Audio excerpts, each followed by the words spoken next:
Halo Sobat BSI, selamat datang di konten paling bermanfaat. Gustav Gun, sang raksasa Nazi. Dalam sebuah peperangan, keberadaan artileri yang hebat menjadi sebuah kewajiban. Dengan adanya persenjataan yang mutakhir, sebuah negara dapat bertahan dari gempuran negara lain. Karena itulah saat Perang Dunia Kedua meletus, negara pesertanya berlomba-lomba membuat senjata yang paling hebat. Salah satu negara yang juga tak mau kalah dalam membuat senjata canggih ini adalah Jerman. Seperti kita ketahui, Jerman saat itu dipimpin oleh Adolf Hitler dengan reputasinya yang terkenal hingga saat ini. Tak heran, Jerman mampu membuat senjata paling mematikan di seluruh dunia. Saat itu, Jerman berhasil menciptakan senjata yang diberi nama Schwerer Gustav atau Heavy Gustav. Senjata berbentuk meriam yang juga dijuluki Great Gustav ini digadang-gadang sebagai senjata terbesar di dunia. Lalu apa saja kehebatan senjata ini? Simak penjelasannya. Mari kembali melihat ke belakang, tepatnya saat era Perang Dunia Kedua. Rel merupakan salah satu aspek penting yang sangat mendukung transportasi logistik, persenjataan, tenaga keprajuritan, dan lain-lain. Semua dapat dibawa di atas rel. Alasan kecepatan dan keamanan membuat rel menjadi media transmisi yang cukup memadai dalam suasana perang. Gustav Gun dan Dora adalah nama dari dua senjata artileri 80 cm. Ini raksasa yang berjalan di atas rel milik Jerman dalam Perang Dunia Kedua yang khusus digunakan dalam operasi-operasi pengepungan. Senjata-senjata ini dikembangkan oleh Krupp dengan tujuan sederhana, menghancurkan benteng yang dipersenjatai dan dilindungi dengan sangat kuat. Dilindungi yang bergantung pada garis Maginot yang menghubungkan antara Prancis dengan Jerman. Adolf Hitler telah menggadang-gadang senjata ini untuk digunakan dalam perang dengan Prancis yang memang telah direncanakan. Tapi kemudian kompilasi perang ini pecah. Ternyata senjatanya yang masih belum siap diterjunkan dalam pertempuran. Tanpa bantuan Gustav dan Dora, pasukan Wehrmacht yang dikdaya mampu menembus pertahanan Prancis di garis Maginot. Spesifikasi meriam ini adalah meriam yang berukuran sangat besar, memiliki berat 1344 ton dan diameter laras 800 mm. Tinggi senjata ini sekitar 43 meter dan memiliki lebar sekitar 6 meter. Dengan ukuran sebesar itu, Gustav Gun mampu menembakkan peluru seberat 7 ton. Peluru seberat 7 ton tersebut bisa disetel untuk menembak setiap 30 menit atau 45 menit. Untuk mengoperasikan senjata ini, dibutuhkan setidaknya sekitar 500 orang dan persiapan sekitar 3 hari untuk melakukan tembak. Sampai dibutuhkan bantuan rel untuk menjalankannya, dan untuk memindahkannya harus dibongkar terlebih dahulu. Selanjutnya, Gustav Gun memiliki kekuatan yang sangat-sangat mengerikan. Soal daya hancur, Gustav Gun gak perlu diragukan. Kekuatan senjata ini bikin lawan Jerman merinding. Daya jangkau tembak meriam ini mencapai 47 km. Untuk menembakkan proyektilnya, meriam ini menggunakan 1360 kg bubuk mesiu. Gustav Gun memiliki dua jenis proyektil.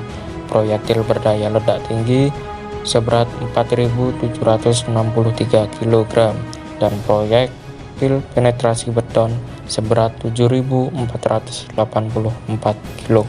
Gustav Gun memiliki kekuatan yang sangat mengerikan. Soal daya hancur, Gustav Gun gak perlu diragukan lagi. Kekuatan senjata ini bikin lawan Jerman merinding.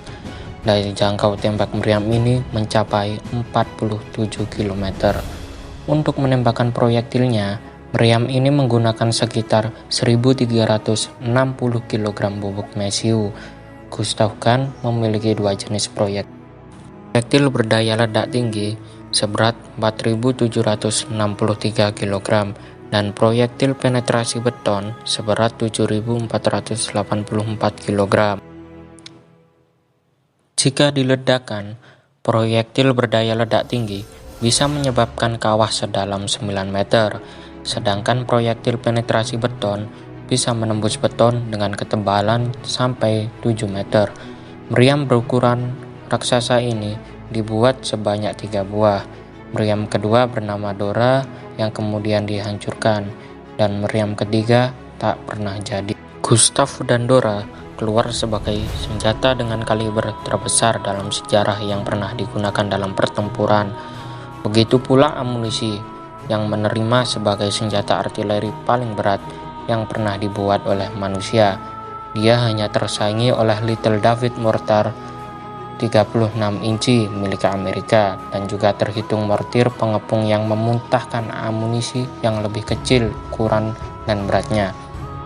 Pada tahun 1934, Komando Tinggi Angkatan Darat Jerman memberikan orderan di pabrik Krupp di Essen, Jerman untuk mendukung senjata yang mampu melindungi benteng pertahanan di garis Maginot yang saat itu baru dibangun. Amunisi senjata ini harus mampu menembus baja setebal 7 meter atau lapis baja setebal 1 meter dan harus di luar jangkauan artileri Prancis itu sendiri. Insinyur Krupp Dr. Erich Müller mengkalkulasikan bahwa diperlukan senjata 80 kali yang menembakkan proyektil seberat 7 ton dari laras sepanjang 30 meter. Dengan setelan seperti itu, maka senjata itu akan memiliki berat sekurangnya 1000 ton.